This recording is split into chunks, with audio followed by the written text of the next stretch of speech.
আমার এই শ্বশুর এই জমি দান করে গেছে, তখন আর হাই স্কুল প্রাইমারি স্কুল দান করে গেছে। তখন আর বাইরা যে কোনো জমি আছে সেই জমির এই সে 12 জনে খাচ্ছে।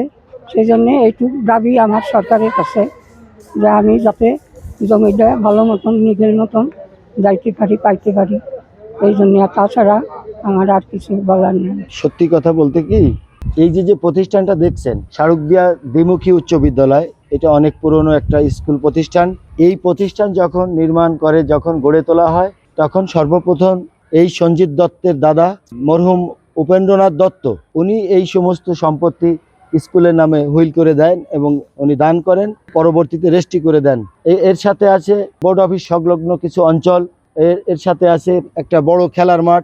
এখন সঞ্জিত দত্তর যে দাবি সেটা হলো যে আমার দাদা বাবা এই প্রতিষ্ঠানকে যেটা দান করে দিয়েছে তাতে আমার কোনো হস্তক্ষেপ নেই, কিন্তু স্কুলের বাইরেও কিছু জমি স্কুলের নামে কিছু অবৈধ দখলদারিত্ব করছে, যেটা উত্তরে, দক্ষিণে, পশ্চিমে কিছু সম্পত্তি স্কুলের নাম করে সেখানে মানুষ মাছ ছেড়ে খাচ্ছে, একটা পুকুর পাশে কিছু জমিতে তারা গাছ লাগায় খাচ্ছে আর এক ব্যক্তিরা। আবার স্কুলের দক্ষিণ পাশে বাজার সংলগ্ন অঞ্চলে এখানে কিছু জমিতে অনেকে দোকানপাট ওঠায় ভাড়া খাচ্ছে বা দোকান করছে।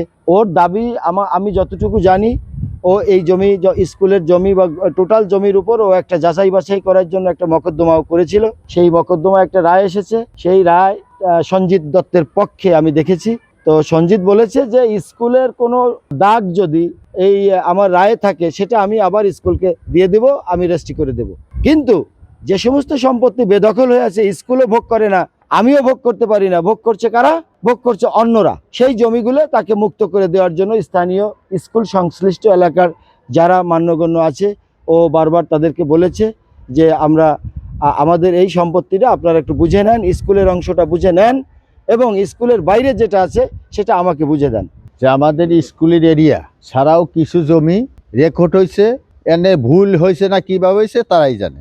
তো এইটা সে চাইতেছে ওই জমিটা আমরা ছেড়ে দিই, এটা এদের দখলে নেই, এইটা আছে আমার দখল আছে, আর একজনের দখল আছে, এইভাবে বিভিন্ন মানুষের দখল আছে। এই জিনিসটাও চাইতেছে, এটাও আমাকে কোনো স্কুল এরিয়া ছাড়া যে আছে এটাও নিয়ে যাক, এটা আমার কোনো আপত্তি নেই। সঞ্জিত দত্তর দাদা বা বাবা অনেক সম্পত্তি স্কুলে দান করছে, আমরা যতটুকু জানি। এখন আমাদের চাওয়া, ওর যদি কোনো ন্যায্য দাবি থাকে, মানে ওর 1 বিঘা জমি বা 10 কাঠা জমি, 5 কাঠা জমি কেউ অবৈধ দখল করে না খায়, এটাই আমাদের দাবি। বলতে চাই যে সে যতটুক দিছে স্কুল প্রতিষ্ঠানে ততটুক স্কুল নেক, আর সে যে দাবি করতেছে তার যৌক্তিকভাবে যদি তার দাবি সঠিক হয় তারটা তারে পুনরায় ফিরে দেওয়া হোক, যাতে স্কুল প্রতিষ্ঠানের কোনো ক্ষতিগ্রস্ত না হয়। সেও চায়, আমরাও এলাকা ভিত্তিক লোক চাই। আগের আমলের জমিদার ছিলেন, খাজনা নেওয়া ইনার কাছ থেকে হইতো। তারপরে জানি এই জায়গা ছিল একটা পুষ্কুনি, এই জায়গা আছে 8, এই জায়গা পাশে জায়গা, তারপরে স্কুল, এই স্কুল কিন্তু ওই পঞ্চায়েত বাবু উনিই দেয়, কিন্তু সব জায়গা দেয় নাই। আশপাশে জায়গা ইনার আছে, 8-এর পাশে জায়গা সব জায়গায় আছে। কিন্তু আমার দাবি হইল যেটা স্কুলে দিয়ে দিছে সেই জায়গাটুক তারে দিয়ে দেখ, সে ঠিক মতো নিয়ে নেক। তাছাড়া আর যা এগুলো হলো তাদের রক্তেরই তো দাবি, সেই সঞ্জিত দত্তটার নাম হোক কি যাই হোক, সে পায়ে যাক। প্রধান শিক্ষক শারদীয় উচ্চ বিদ্যালয়। আমি যখন এই স্কুলে সার্কুলার দেখে আবেদন করি, তখন সভাপতি ছিলেন শ্রদ্ধেয় রবীন্দ্রনাথ দত্ত। উনি একজন শ্রদ্ধাভাজন ব্যক্তিত্ব, এবং আমি তখন শুনেছি যে এই 3 একর 91% জমি উনি স্কুলকে দিয়েছেন। এবং এই স্কুলের ভিতরে স্কুল ক্যাম্পাস, মাঠ, ওইখানে বাগান আছে, পুকুর আছে। এই পুকুর, বাগান, স্কুলের মাঠ এবং স্কুল ক্যাম্পাস এটা আমাদের দখলে আছে। আর এর বাইরে ওই 3 একর 91% কিছু জমি বাজারের ভিতরে আছে, সেই জমিগুলা অন্য মানুষ দখল করে খায়। কিন্তু সেখানে আমি আসার পর ওই দখল আমি পাই নাই, বা আমি ওইভাবে এলাকার বাইরে যে আমি আমার ঊর্ধ্বতনকে মাঝে মাঝে জানিয়েছি, কিন্তু আসলে এখানে সব গ্রুপের লোকেরই দোকান আছে, আমরা আর ওইগুলা দখলে যেতে পারি নাই, বা ওইভাবে কোনো সম্ভব হয়ে ওঠে নাই। এরপরে স্কুলের বিরুদ্ধে কিছু মামলা হয়। মামলায় আমাদের রমেনবাবুর ছেলে সঞ্জিত দত্ত উনি মামলা করেন। আমরা একটা নোটিশ একবার পেয়েছিলাম, কিন্তু আমি আমার স্যারদের সাথে বললে যে দেওয়ানি মামলা এগুলো আমাদের স্কুলের সম্পত্তি। তো আমি একটু এর মাঝে উল্লেখ করতেছি, দীর্ঘদিন আমরা এই 3 একর 91% জমির খাজনা দিয়ে আসছি। সে খাজনার দাখিলে আমাদের আছে, রেকর্ড আছে এবং ওই পর্চা আছে, এবং এইখানে তখন ওই জমির মামলাটা অনেক দিন চলে, এটা নিয়ে সমস্যা নাই। আমি আসলে হাজিরা দেই নেই। পরে একটা দাদা একটা রায় পায়, রায় পাওয়ার পরে আমরা এটা দেখেছি যে 2 একর কত শতাংশ জমি জন্য উনি রায় পেয়েছে। এখন আমরা আমাদের কমিটির সদস্যদের সাথেও কথা বলেছি এবং শিক্ষকদের সাথে কথা বলেছি। আমরা যেহেতু ওই আদালতে আমরা হাজির হতে পারি নাই, আমরা আগামীতে এটা আপিলে করব। আপিলে দাদাদেরকে আমরা শ্রদ্ধা করি, রমেন বাবুকে আমরা শ্রদ্ধা করি, তাদের অবদান আমরা অস্বীকার করছি না, কিন্তু প্রতিষ্ঠান প্রধান হিসেবে আমরা যেহেতু সরকারের চাকরি করি, আমাদের একটা দায়িত্ব আছে। সেই দায়িত্ব পালনের ক্ষেত্রে সরকারের যে দিক নির্দেশনা সেগুলো আমরা পালন করব।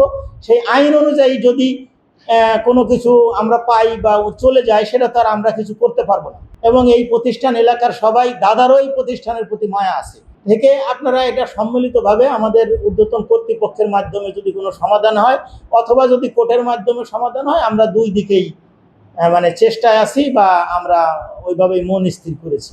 কিছু মানুষ যে স্কুলের জমি দোকান করে খাইতেছে, এই কথাটা সে বলছে যে অমুক অমুক এই জায়গা আমাদের, এই যে তহসিল অফিসের এইখানে, তারপরে এই যে মার্কেটের দোকান, এই জমিও স্কুলের, কিন্তু আমরা পরিস্থিতিতে হয়তো সেগুলা নিতে পারিনি। কিন্তু আমি খাজনা দেই, ওই জমির খাজনাও আমি ওই 3 একর 91 খাজনায় আমরা রেগুলারলি দিয়ে যাচ্ছি। শারদীয়া উচ্চ বিদ্যালয়ের নামে রেকর্ডকৃত জমি সঞ্জিত রায় নামে একজন ব্যক্তি ওনার নামে রেকর্ড করেছে। এই আদালতের এক্সপার্টিস রায়, যেটা এক পক্ষ রায় করেছে, এটা আমাদের নজরে আসার পরপরই আমি, যেহেতু ওই জমিটার মধ্যে স্কুলের ভবন রয়েছে, স্কুলের সীমানা প্রাচীর রয়েছে, ওইটা তো আমাদের ওনারই বাপ দাদারা ওই সময় ওই জমিটা স্কুলের নামে দান করেছিল বিধায় ওইখানে স্কুল হয়েছে। এখন উনি এসে ওই জমি সহ রায় করেছে, তো ওই জমি সহ ওনার আরও কিছু জমি আছে ওনার। তো আমি ওনার সাথেও কথা বলেছি, আবার স্কুল কর্তৃপক্ষের সাথেও কথা বলেছি, স্কুল ঠিক মতো থাক ওনারাও চাচ্ছেন। তো এই ক্ষেত্রে আমি উভয় পক্ষের সাথে কথা বলেছি, যারা ওনারা যতটুকু প্রাপ্য স্কুলে যেখানে দাবি নাই সেই জায়গাগুলো ছেড়ে দিবে। আবার আদালতের রায়ের বিষয়ে আমাদের তো অবশ্যই সর্বোচ্চ আছে যে ওনারা স্কুলের জমিটা বাদ দিয়ে ওনারা রায় সংশোধন করার একটাই জানিয়েছে যে আমরা স্যার এইভাবে যদি রায় সংশোধন করে নিয়ে আসি, স্কুলের বাউন্ডারি প্লাস সীমানা এইটি দিয়ে বা স্কুলের ভবন যে 80% জমি আছে ওইটা বাদ দিয়ে ওনারা রায় করে আবার যেহেতু এক পক্ষ রায় এবং স্কুল কর্তৃপক্ষ এই রায়ের বিরুদ্ধে তো আপিল করবে। তো এই ক্ষেত্রে দেখি উভয় পক্ষ কি সিদ্ধান্ত নিয়ে আসে। যদি আপিল করে তাহলে তো মামলার রায়টা পেন্ডিং হয়ে গেল, আর যদি স্কুল কর্তৃপক্ষ বা ওনাদের যেহেতু জমির ওই স্কুলে ভবন সহ রায় হয়েছে, তারা তো আপিল তো করতেই হবে। এখন আমরা দুই পক্ষকে নোটিশ করছি, দেখি দুই পক্ষের জবাব আসলে তখন পরবর্তী কার্যক্রম গ্রহণ করবো।